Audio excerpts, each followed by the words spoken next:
किसानां सिर तां ये सरकारां ने ਜਿਹੜੀਆਂ ਇਹ ਥੋਪ ਰਹੀਆਂ ਨੇ ਕਿ ਇਹ ਪ੍ਰਦੂਸ਼ਣ ਕਰਦੇ ਨੇ। ਅਸੀਂ ਵੀਰੋ ਕੋਈ ਪ੍ਰਦੂਸ਼ਣ ਨਹੀਂ ਕਰਦੇ।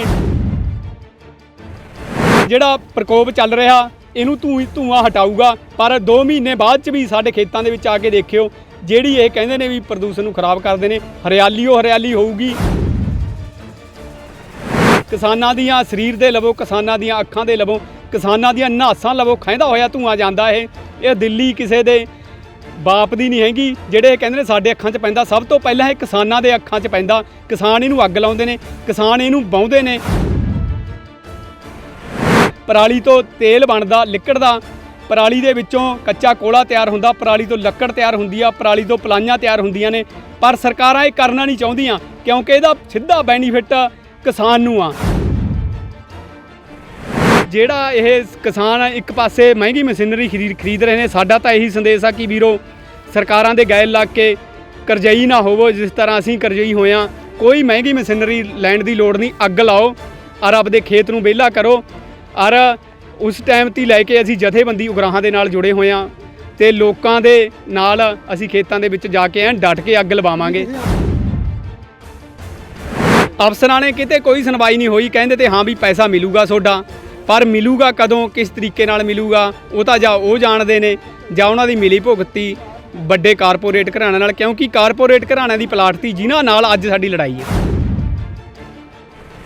ਸਮੱਸਿਆ ਤਾਂ ਜੀ 2017 ਦੇ ਵਿੱਚ ਮਸ਼ੀਨ ਲਈ ਸੀ, ਮਸ਼ੀਨ ਲੈ ਕੇ ਗੰਢਾਂ ਬਣਾਈਆਂ ਸੀ ਅਤੇ ਗੰਢਾਂ ਪੰਜਾਬ ਬਾਇਓਮਾਸ ਪਾਵਰ ਪਲਾਂਟ ਭਗੌਰੇ ਨੂੰ ਦਿੱਤੀਆਂ ਸੀ। ਜਿਹੜੀ ਕਾਂਗਰਸ ਸਰਕਾਰ ਵੇਲੇ 4 ਦੇ ਸਮੇਂ ਕੈਪਟਨ ਆਇਆ ਸੀ, ਉਸੇ ਸਰਕਾਰ ਦੇ ਮੌਕੇ ਇਹ ਪਲਾਟ ਲੱਗਿਆ ਸੀ। ਔਰ 19 ਦੇ ਵਿੱਚ 18-19 ਦੇ ਵਿੱਚ ਇਹ ਪਲਾਟ ਪੱਟ ਲਿਆ ਗਿਆ। ਪਰਾਲੀ ਦੀਆਂ ਗੰਢਾਂ, ਹਾਂਜੀ, ਪਰਾਲੀ ਦੀਆਂ ਗੰਢਾਂ ਬਣਾ ਕੇ ਉਹ ਪਲਾਟ ਨੂੰ ਦਿੱਤੀਆਂ ਸੀ। ਜੇ ਬਿਜਲੀ ਬਣਾਉਂਦਾ ਸੀ ਉਹ ਪਲਾਟ ਦੀ, ਜਿਹੜਾ ਪੰਜਾਬ ਬਾਇਓਮਾਸ ਪਾਵਰ ਪਲਾਂਟ ਭਗੌਰਾ, ਅਤੇ ਉਹ ਪਲਾਟ ਆ ਜਿਹੜਾ ਕਾਂਗਰਸ ਸਰਕਾਰ ਵੇਲੇ ਲੱਗਿਆ ਸੀ। ਕਾਂਗਰਸ ਸਰਕਾਰ ਨੇ ਉਹਨੂੰ ਪੱਟ ਕੇ ਖਾਧਾ ਅਤੇ 9 ਲੱਖ ਰੁਪਈਆ ਮੇਰਾ ਉੱਥੇ ਰਹਿੰਦਾ। ਜਿਹੜਾ 2.5 ਲੱਖ ਰੁਪਈਆ ਆਇਆ, 11.5 ਲੱਖ ਦਾ ਮੈਂ ਕੰਮ ਕਰਿਆ ਸੀ, 2.5 ਲੱਖ ਰੁਪਈਆ ਦੇ ਕੇ 9 ਲੱਖ ਰੁਪਈਆ ਮੇਰਾ ਉੱਥੇ ਹਜੇ ਰਹਿੰਦਾ। ਮੈਂ ਪ੍ਰਸ਼ਾਸਨ ਦੇ ਵਿੱਚ ਬਹੁਤ ਜਗ੍ਹਾ DC SDM ਔਰ ਚੰਡੀਗੜ੍ਹ ਪੇਡਾ ਵਗੈਰਾ ਜਿੰਨੇ ਵੀ ਆਫਿਸ ਨੇ ਸਾਰਿਆਂ ਦੇ ਵਿੱਚ ਅਰਜ਼ੀਆਂ ਦਿੱਤੀਆਂ ਅਤੇ ਬੰਬੇ ਵੀ ਜੋ ਜਿਹਦਾ ਪਲਾਟ ਆ ਉੱਥੇ ਗਏ, ਪਰ ਕਿਤੇ ਕੋਈ ਸੁਣਵਾਈ ਨਹੀਂ ਹੋਈ। ਕਿਉਂਕਿ ਸਰਕਾਰਾਂ ਦੀ ਜਿਹੜੀ ਬਦਨੀਤੀ ਸੀ, ਉਹ ਸਾਨੂੰ ਜਿਹੜੇ ਮਾਲਕ ਸੀ ਉਹਨੇ ਦਵਾਇਆ ਤੀ ਭਰੋਸਾ ਕਿ ਜਦੋਂ ਪਲਾਟ ਨੂੰ ਮੈਂ ਸੇਲ ਕਰੂੰਗਾ ਤੁਹਾਡੀ ਪੇਮੈਂਟ ਦਿੱਤੀ ਜਾਊ। 40 ਲੱਖ ਤੁਹਾਡਾ ਆਇਆ ਕਿੱਥੋਂ? 40 ਲੱਖ ਰੁਪਈਆ ਜੀ ਆੜ੍ਹਤੀਏ ਤੋਂ ਲਿਆ। ਅਸੀਂ ਨੇ ਲਿਮਟਾਂ ਕਰਾਈਆਂ ਆਪਦੀ ਜ਼ਮੀਨ 'ਤੇ 30 ਤੋਂ ਲੈ ਕੇ 40 ਲੱਖ ਰੁਪਈਏ ਦੀ ਜਿਹੜੀ ਉਹ 'ਤੇ ਲਾਗਤ ਖਰਚਾ ਆਇਆ ਸੀ। ਪਰ ਦੁਬਾਰੇ ਮਸ਼ੀਨਰੀ ਵੇਚ ਕੇ ਅਸੀਂ ਇਹ ਸੇਲ ਕਰਤੀ ਕਿਉਂਕਿ ਸਾਡਾ ਪੈਸਾ ਨਾ ਆਉਣ ਕਰਕੇ ਉਹ ਦੁਬਾਰਾ ਵੇਚ ਦਿੱਤੀ ਗਈ ਆ, ਸੇਲ ਕਰ ਦਿੱਤੀ ਗਈ ਆ। ਅਤੇ ਜਿਹੜਾ ਇਹ ਕਿਸਾਨ ਇੱਕ ਪਾਸੇ ਮਹਿੰਗੀ ਮਸ਼ੀਨਰੀ ਖਰੀਦ ਰਹੇ ਨੇ, ਸਾਡਾ ਤਾਂ ਇਹੀ ਸੰਦੇਸ਼ ਆ ਕਿ ਵੀਰੋ ਸਰਕਾਰਾਂ ਦੇ ਗੈਲ ਲੱਗ ਕੇ ਕਰਜ਼ਈ ਨਾ ਹੋਵੋ ਜਿਸ ਤਰ੍ਹਾਂ ਅਸੀਂ ਕਰਜ਼ਈ ਹੋਇਆ। ਕੋਈ ਮਹਿੰਗੀ ਮਸ਼ੀਨਰੀ ਲੈਣ ਦੀ ਲੋੜ ਨਹੀਂ। ਅੱਗ ਲਾਓ ਔਰ ਆਪਦੇ ਖੇਤ ਨੂੰ ਵਿਹਲਾ ਕਰੋ। ਔਰ ਉਸ ਟਾਈਮ ਤੀ ਲੈ ਕੇ ਅਸੀਂ ਜਥੇਬੰਦੀ ਉਗਰਾਹਾਂ ਦੇ ਨਾਲ ਜੁੜੇ ਹੋਏ ਹਾਂ ਅਤੇ ਲੋਕਾਂ ਦੇ ਨਾਲ ਅਸੀਂ ਖੇਤਾਂ ਦੇ ਵਿੱਚ ਜਾ ਕੇ ਡਟ ਕੇ ਅੱਗ ਲਵਾਵਾਂਗੇ। ਅਫਸਰਾਂ ਤੁਸੀਂ ਗਏ, ਕੀ ਗੱਲਬਾਤ ਹੋਈ? ਅਫਸਰਾਂ ਨੇ ਕਿਤੇ ਕੋਈ ਸੁਣਵਾਈ ਨਹੀਂ ਹੋਈ। ਕਹਿੰਦੇ ਤੇ ਹਾਂ ਵੀ ਪੈਸਾ ਮਿਲੂਗਾ ਤੁਹਾਡਾ, ਪਰ ਮਿਲੂਗਾ ਕਦੋਂ, ਕਿਸ ਤਰੀਕੇ ਨਾਲ ਮਿਲੂਗਾ ਉਹ ਤਾਂ ਜਾਂ ਉਹ ਜਾਣਦੇ ਨੇ ਜਾਂ ਉਹਨਾਂ ਦੀ ਮਿਲੀ ਭੁਗਤੀ ਵੱਡੇ ਕਾਰਪੋਰੇਟ ਘਰਾਣਿਆਂ ਨਾਲ। ਕਿਉਂਕਿ ਕਾਰਪੋਰੇਟ ਘਰਾਣਿਆਂ ਦੀ ਪਲਾਟ ਤੀ ਜਿਨ੍ਹਾਂ ਨਾਲ ਅੱਜ ਸਾਡੀ ਲੜਾਈ ਆ। ਕੀ ਕਹਿਣਾ ਚਾਹੁੰਦੇ ਹੋ? ਚੰਨੀ ਨੂੰ ਇਹੀ ਕਹਿਣਾ ਚਾਹੁੰਦੇ ਆ ਵੀ ਵੀਰੇ ਆ ਦੇਖ, ਜਿਹੜੀਆਂ AC ਦੇ ਵਿੱਚ ਗੱਲਾਂ ਹੁੰਦੀਆਂ ਨੇ ਜਾਂ ਅਸੀਂ ਬੋਲ ਰਹੇ ਹਾਂ ਉਹ ਗੱਲਾਂ ਹੋਰ ਨੇ। ਆਹ ਸਾਡੀ ਫਾਈਲ ਬੋਲ ਰਹੀ ਆ, ਇਹਦੇ ਵਿੱਚ ਕੱਲੀ ਅਰਜ਼ੀ ਕਿੱਥੇ ਦਿੱਤੀ ਆ, ਕਿੱਥੇ ਅਸੀਂ ਗਏ, ਕਿੰਨਾ ਸਾਡਾ ਰੁਪਈਆ ਰਹਿੰਦਾ, ਕਿੰਨੀ ਡਿਟੇਲ ਆ। ਕਿਉਂਕਿ ਕਾਂਗਰਸ ਸਰਕਾਰ ਨਹੀਂ ਲਾਇਆ ਤੀ, ਕਾਂਗਰਸ ਸਰਕਾਰ ਨਹੀਂ ਪੱਟਿਆ। ਤੇਰੀ ਮੌਜੂਦਾ ਸਰਕਾਰ ਆ, ਤੂੰ ਕਹਿ ਰਿਹਾ ਕਿ ਅੱਗ ਨਹੀਂ ਲਾਉਣੀ। ਵੀਰਾ ਜੇ ਅੱਗ ਨਹੀਂ ਲਾਉਣੀ ਤਾਂ ਸਾਡੀ ਫਾਈਲ ਨੂੰ ਚਾਹੇ ਕਿਸੇ ਵੀ ਅਧਿਕਾਰੀ ਨੂੰ ਭੇਜਿਆ ਜਾਵੇ, ਸਾਡੀ ਫਾਈਲ ਪੜ੍ਹੀ ਜਾਵੇ ਅਤੇ ਸਾਡਾ ਹੱਲ ਕਰਿਆ ਜਾਵੇ। ਨਹੀਂ ਤਾਂ ਇਹ ਅੱਗਾਂ ਇਸੇ ਤਰ੍ਹਾਂ ਲੱਗਦੀਆਂ ਰਹਿਣਗੀਆਂ।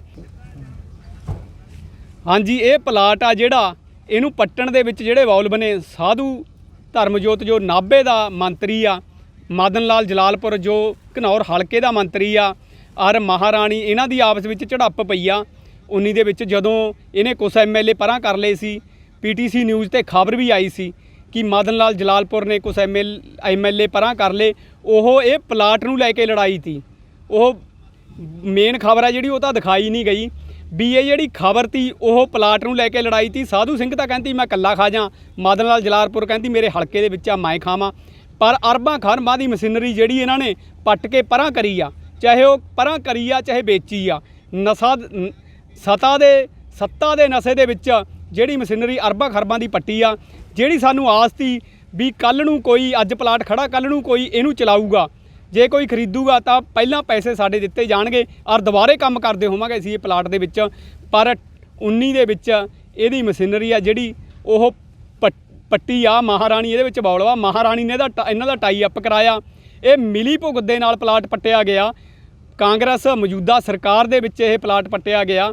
ਇਹ ਦੋਸ਼ੀਆਂ ਨੇ, ਚਾਹੇ ਕੋਈ ਵੀ ਸਰਕਾਰ ਆ, ਸਾਰੀਆਂ ਦੋਸ਼ੀ ਨੇ। ਸਰਕਾਰ ਕਿਸਾਨਾਂ ਸਿਰ ਤਾਂ ਇਹ ਸਰਕਾਰਾਂ ਨੇ ਜਿਹੜੀਆਂ ਇਹ ਥੋਪ ਰਹੀਆਂ ਨੇ ਕਿ ਇਹ ਪ੍ਰਦੂਸ਼ਣ ਕਰਦੇ ਨੇ। ਅਸੀਂ ਵੀਰੋ ਕੋਈ ਪ੍ਰਦੂਸ਼ਣ ਨਹੀਂ ਕਰਦੇ। ਅਸੀਂ ਜੇ ਅੱਜ ਅੱਗ ਲਾਈ ਆ, ਧੂੰਆਂ ਕਰਿਆ, ਇਹ ਆ ਜਿਹੜਾ ਸ਼ਹਿਰਾਂ ਦੇ ਵਿੱਚ ਜਿਹੜਾ ਪ੍ਰਕੋਪ ਚੱਲ ਰਿਹਾ ਇਹਨੂੰ ਧੂੰਆਂ ਹਟਾਊਗਾ। ਪਰ 2 ਮਹੀਨੇ ਬਾਅਦ 'ਚ ਵੀ ਸਾਡੇ ਖੇਤਾਂ ਦੇ ਵਿੱਚ ਆ ਕੇ ਦੇਖਿਓ, ਜਿਹੜੀ ਇਹ ਕਹਿੰਦੇ ਨੇ ਵੀ ਪ੍ਰਦੂਸ਼ਣ ਨੂੰ ਖਰਾਬ ਕਰਦੇ ਨੇ, ਹਰਿਆਲੀ ਹੋਊਗੀ।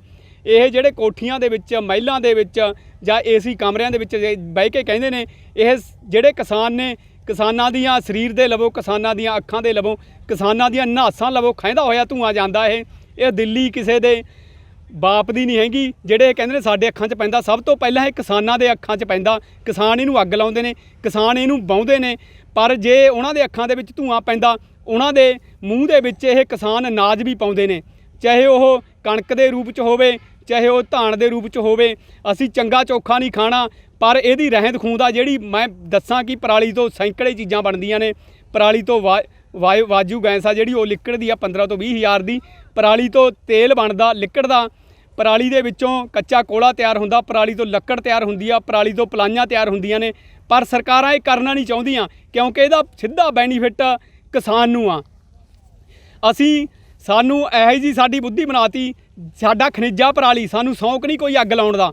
ਸਾਡਾ ਖਣਿਜਾ ਪਰਾਲੀ ਜਿਹੜੀ 20,000 ਤੋਂ 15 ਤੋਂ ਲੈ ਕੇ 20,000 ਕਿੱਲੇ ਦੀ ਸਾਡੀ ਪਰਾਲੀ ਬਣਦੀ ਆ। ਜੇ ਸਰਕਾਰ ਚਾਹੇ ਇਹ ਤਰ੍ਹਾਂ ਦੇ ਜਿਹੜੇ ਮੈਂ ਬੋਲ ਕੇ ਗਿਆ ਪਲਾਟ ਲਾਵੇ, ਪਰ ਸਰਕਾਰ ਸਾਨੂੰ ਮੁਨਾਫਾ ਨਹੀਂ ਪਹੁੰਚਾਉਣਾ ਚਾਹੁੰਦੀ। ਹਰ ਵਕਤ ਕਿਸਾਨ ਨੂੰ ਘਾਟੇ ਵਿੱਚ ਪਹੁੰਚਾਉਣਾ ਚਾਹੁੰਦੀ ਆ। ਸਰਕਾਰ ਇਹ ਫੈਕਟਰੀਆਂ ਲਾਵੇ ਕਿਉਂਕਿ ਬਾਹਰਲੇ ਦੇਸ਼ਾਂ ਦੇ ਵਿੱਚ ਇਹ ਚੀਜ਼ਾਂ ਲੱਗੀਆਂ ਹੋਈਆਂ ਨੇ। ਇਹਦੇ ਸਰਵੇ ਹੋਏ ਨੇ 14-15 ਦੇ ਵਿੱਚ। ਅੰਗਰੇਜ਼ਾਂ ਨੇ ਆ ਕੇ ਸਰਵੇ ਕਰੇ ਨੇ ਕਿ ਪਰਾਲੀ ਤੋਂ ਕੀ ਬਣਦਾ, ਕਿਹੜੇ ਬੀਜ ਤੋਂ ਕੀ ਕੁਛ ਲਿਕੜਦਾ, ਉਹਦੇ ਸਰਵੇ ਹੋਏ ਨੇ। ਉਹਦੇ ਤਹਿਤ ਜਿਹੜੇ 3 ਆਰਡੀਨੈਂਸ ਲੈ ਕੇ ਆਈ ਆ, ਕਾਨੂੰਨ ਲੈ ਕੇ ਆਈ ਆ, ਇਹ ਜਿਹੜੇ ਕਿਸਾਨ ਨੂੰ ਥੱਲੇ ਪਹੁੰਚਾਉਣ ਦੀ ਗੱਲ ਆ, ਕਿਸਾਨ ਨੂੰ ਖਤਮ ਕਰਨ ਦੀ ਗੱਲ ਆ ਵੀ ਉਦੋਂ ਬਾਅਦ ਬਣਾਵਾਂਗੇ, ਉਦੋਂ ਪਹਿਲਾਂ ਕਿਸਾਨ ਨੂੰ ਅਸੀਂ ਬੈਨੀਫਿਟ ਨਹੀਂ ਦੇਣਾ ਕੋਈ ਵੀ। ਹਾਂਜੀ, ਚੰਨੀ ਨੂੰ ਅਪੀਲ ਕਰਦੇ ਆ ਕਿ 9 ਲੱਖ ਰੁਪਈਆ ਮੇਰਾ ਇਕੱਲੇ ਦਾ ਪੰਜਾਬ ਬਾਇਓਮਾਸ ਪਾਵਰ ਪਲਾਂਟ ਭਗੌਰੇ ਵਿੱਚ ਰਹਿੰਦਾ। ਇਹ ਇੱਕ ਪਾਸੇ ਕਹਿ ਰਿਹਾ ਕਿ ਅੱਗ ਨਹੀਂ ਲਾਉਂਦੀ, ਵੀਰਾ ਨਹੀਂ ਲਾਵਾਂਗੇ ਅਸੀਂ ਦੁਬਾਰਾ। ਜਿਹੜਾ ਤੁਹਾਨੂੰ ਮੈਂ ਪਹਿਲਾਂ ਵੀ ਦੱਸਿਆ ਕਿ 2006-07 ਤੋਂ ਲੈ ਕੇ 18 ਤੱਕ ਮੈਂ ਆਪਦੇ ਖੇਤ ਅੱਗ ਨਹੀਂ ਲਾਈ, 10 ਸਾਲ। ਉਹ ਹੁਣ ਵੀ ਨਹੀਂ ਲਾਉਂਦੇ, ਪਰ ਸਾਡਾ ਸਹੀ ਹੱਲ ਸਹੀ ਤਰੀਕੇ ਨਾਲ ਕਰਿਆ ਜਾਵੇ। ਇਹ ਜਿਹੜੀਆਂ ਸਰਕਾਰਾਂ ਨੇ, ਇਹ ਕਿਸਾਨ ਨੇ, ਇਹ ਵੀ ਤਾਂ ਨਾਲ ਚੱਲਣਗੇ ਜੇ ਇਹਨਾਂ ਨੂੰ ਕੁਛ ਸਰਕਾਰ ਸਹਾਰਾ ਦੇਊਗੀ। ਜੇ ਸਰਕਾਰ ਨਹੀਂ ਕੁਛ ਦਿੰਦੀ ਤਾਂ ਇਸੇ ਤਰ੍ਹਾਂ ਅੱਗਾਂ ਲੱਗਦੀਆਂ ਰਹਿਣਗੀਆਂ। ਦੇਖੋ, ਸਰਕਾਰਾਂ ਬੜਾ ਦਾਅਵੇ ਕਰਦੀਆਂ ਨੇ ਕਿ ਅਸੀਂ ਜਿਹੜੀ ਕਰੋੜਾਂ ਰੁਪਈਆ ਸਬਸਿਡੀ ਆ ਜਿਹੜੀ ਇਹ ਕਿਸਾਨਾਂ ਨੂੰ ਅਸੀਂ ਦੇ ਰਹੇ ਹਾਂ, ਇਹ ਬਿਲਕੁਲ ਖੋਖਲੇ ਦਾਅਵੇ ਨੇ। ਜੇ ਅੱਜ ਤੁਸੀਂ ਜ਼ੀਰੋ ਗਰਾਊਂਡ ਤੇ ਨਿਗਾਹ ਮਾਰੋਗੇ, ਕਰੋੜਾਂ ਰੁਪਈਏ ਜਿਹੜੀ ਸਰਕਾਰ ਦੇ ਰਹੀ ਆ, ਬਿਲਕੁਲ ਕਾਗਜ਼ਾਂ ਦੇ ਵਿੱਚ ਕਰੋੜਾਂ ਰੁਪਈਆ ਖਜ਼ਾਨੇ ਦੇ ਵਿੱਚੋਂ ਨਿਕਲ ਰਿਹਾ, ਉਹ ਪ੍ਰੋਪਰ ਤੌਰ ਤੇ ਇਸ ਵੱਡੀ ਇੰਡਸਟਰੀ ਨੂੰ ਪ੍ਰਸ਼ਾਸਨ ਦੀ ਮਿਲੀ ਭੁਗਤ ਨਾਲ ਪੈਸਾ ਜਾ ਰਿਹਾ, ਕਿਸਾਨਾਂ ਤੱਕ ਪੈਸਾ ਨਹੀਂ ਪਹੁੰਚ ਰਿਹਾ। ਇਸੇ ਕਰਕੇ ਕਿਸਾਨਾਂ ਦੀ ਅੱਜ ਮਜਬੂਰੀ ਆ। ਕੋਈ ਸ਼ੌਕ ਨਹੀਂ ਹੈਗਾ ਪਰਾਲੀ ਨੂੰ ਅੱਗ ਲਾਉਣਾ। ਠੀਕ ਹੈ, ਬਿਮਾਰੀ ਜਿਹੜੀ ਧੂਏ ਤੋਂ ਕਾਫੀ ਪਿੰਡਾਂ ਦੇ ਵਿੱਚ ਵੀ ਜਿਹੜੇ ਬਜ਼ੁਰਗ ਨੇ ਜਾਂ ਜਿਹੜੇ ਬਿਮਾਰ ਲੋਕ ਨੇ ਉਹਨਾਂ ਨੂੰ ਧੂਆਂ ਪਰੇਸ਼ਾਨ ਕਰਦਾ, ਪਰ ਅੱਜ ਸਾਡਾ ਸ਼ੌਕ ਨਹੀਂ, ਮਜਬੂਰੀ ਬਸ ਹੋ ਕੇ ਅਸੀਂ ਇਸ ਪਰਾਲੀ ਨੂੰ ਅੱਗ ਲਾਉਂਦੇ ਹਾਂ। ਅਗਰ ਇਹ ਸਰਕਾਰ ਸਾਨੂੰ ਸਬਸਿਡੀ ਦੀ ਗੱਲ ਕਰਦੀ ਆ, ਜੇ ਜ਼ੀਰੋ ਗਰਾਊਂਡ ਤੇ ਆਮ ਲੋਕਾਂ ਨੂੰ ਸਬਸਿਡੀ ਮਿਲੇ ਤਾਂ ਲੋਕ ਇਸ ਮਜਬੂਰੀ ਦੇ ਵਿੱਚ ਬਾਸ਼ੋ ਪੈ ਕੇ ਅੱਗ ਨਾ ਲਾਉਣ। ਜਿਵੇਂ ਕਰੋੜਾਂ ਰੁਪਏ ਦੀ ਗੱਲ ਕਰਦੇ ਆ, ਮੰਨ ਕੇ ਚਲੋ ਇੱਕ ਜਿਹੜਾ 2.5 ਲੱਖ ਰੁਪਏ ਦਾ ਸੁਪਰ ਸੀਟਰ ਜਾਂ ਹੈਪੀ ਸੀਟਰ ਦੀ ਗੱਲ ਕਰਦੀ ਆ ਸਰਕਾਰ, ਇਹ ਸਬਸਿਡੀ ਦੇ ਅਗੇਂਸਟ ਜਾ ਕੇ ਜਾਂਦਾ। ਜੇ ਉਹੀ ਪੈਸਾ ਜ਼ਿਮੀਂਦਾਰ ਆਪਦੀ ਜੇਬ 'ਚੋਂ ਨਗਦ ਪੈਸਾ ਲਾ ਕੇ ਲੈਂਦਾ ਤਾਂ ਉਹ ਪੈਸਾ ਤਾਂ ਉਹ ਜਿਹੜਾ ਸੁਪਰ ਸੀਟਰ ਆ ਤਾਂ ਤਕਰੀਬਨ 1.5 ਤੋਂ ਪੌਣੇ 2 ਲੱਖ ਰੁਪਏ 'ਚ ਮਿਲ ਜਾਂਦਾ। ਜ਼ਿਆਦਾਤਰ ਜਿਹੜੀ ਸਬਸਿਡੀ ਆ ਉਹ ਵੱਡੀਆਂ ਇੰਡਸਟਰੀਆਂ ਨੇ ਜਿਹੜੀਆਂ ਇਹ ਪ੍ਰਸ਼ਾਸਨ ਦੀ ਮਿਲੀ ਭੁਗਤ ਨਾਲ ਇਹ ਜਿਹੜੀ ਲੁੱਟ ਕਰ ਰਹੀਆਂ ਨੇ। ਹੁਣ ਸਬਸਿਡੀ ਦੀ ਗੱਲ ਕਰਦੇ ਹਾਂ, ਜਿਹੜੀ ਸਬਸਿਡੀ ਆ ਅੱਜ ਕਰੋੜਾਂ ਰੁਪਏ ਜਿਹੜੀ ਆ ਇਹ ਸਰਕਾਰਾਂ ਦਾਅਵਾ ਕਰ ਰਹੀਆਂ ਨੇ ਕਿ ਅਸੀਂ ਦੇ ਰਹੀਆਂ ਨੇ, ਪਰ ਜੇ ਸੱਚਾਈ ਦੇ ਵਿੱਚ ਗੱਲ ਕਰੀਏ, ਜਿਵੇਂ ਕਿ ਅਸੀਂ ਸਬਸਿਡੀ ਦੇ ਸੰਬੰਧਿਤ ਇਹ ਲੈਂਦੇ ਆ ਜਿੰਨੇ ਸੰਦ ਨੇ, ਤਾਂ ਉਹ ਆਮ ਸੰਦ ਨੇ ਜਿਹੜੇ ਜੇ ਜ਼ਿਮੀਂਦਾਰ ਆਪਣੀ ਜੇਬ 'ਚੋਂ ਪੈਸੇ ਲਾ ਕੇ ਲਾਉਂਦਾ ਤਾਂ ਉਹ ਅੱਧੇ ਰੇਟ ਤੇ ਮੰਨ ਕੇ ਚਲੋ ਲੱਖ ਤੋਂ 1.5 ਲੱਖ ਤੱਕ ਉਹ ਪਰਚੇਜ ਕਰਦਾ ਕਿਸਾਨ ਭਰਾ। ਪਰ ਜੇ ਉਹੀ ਸਬਸਿਡੀ ਦੇ ਸੰਬੰਧਿਤ ਉਹ ਸੰਦ ਲੈਂਦਾ ਤਾਂ ਉਹ 2 ਤੋਂ 2.5 ਤੋਂ 3 ਲੱਖ ਤੱਕ ਪਹੁੰਚ ਜਾਂਦੇ ਨੇ। ਜੇ ਅਸੀਂ ਮੰਨੀਏ ਪ੍ਰੋਪਰ ਤੌਰ ਤੇ ਜਿਹੜੀ ਇਹ ਸਬਸਿਡੀ ਆ ਇਹ ਇੰਡਸਟਰੀ ਏਰੀਏ ਨੂੰ ਜਾਂ ਇੰਡਸਟਰੀ ਜਿਹੜੀ ਵੱਡੀ ਇੰਡਸਟਰੀ ਆ ਉਹੀ ਬੈਨੀਫਿਟ ਲੈਂਦੇ ਨੇ ਜੀ, ਜਿਹੜੇ ਮਸ਼ੀਨਰੀ ਬਣਾਉਂਦੇ ਨੇ। ਹਾਂਜੀ, ਕੀ ਕਹਿਣਾ ਚਾਹੁੰਦੇ? ਪਰਾਲੀ ਦੀ ਅੱਗ ਦੀ ਮਜਬੂਰੀ ਹੈ ਜੀ ਸਾਡੀ। ਅੱਗ ਅਸੀਂ ਜ਼ਰੂਰ ਲਾਵਾਂਗੇ। ਅੱਗ ਤੋਂ ਬਿਨਾ ਸਾਡਾ ਕੋਈ ਵੀ ਹੱਲ ਨਹੀਂ ਹੈ। ਕਿਉਂ, ਮਤਲਬ ਸਰਕਾਰ ਸਾਥ ਨਹੀਂ ਦਿੰਦੀ? ਸਰਕਾਰ ਸਾਥ ਨਹੀਂ ਦਿੰਦੀ। ਕੋਈ ਸਾਡਾ ਅੱਗ ਤੋਂ ਬਿਨਾ ਹੱਲ ਬਣ ਨਹੀਂ ਸਕਦਾ ਇਹਦਾ।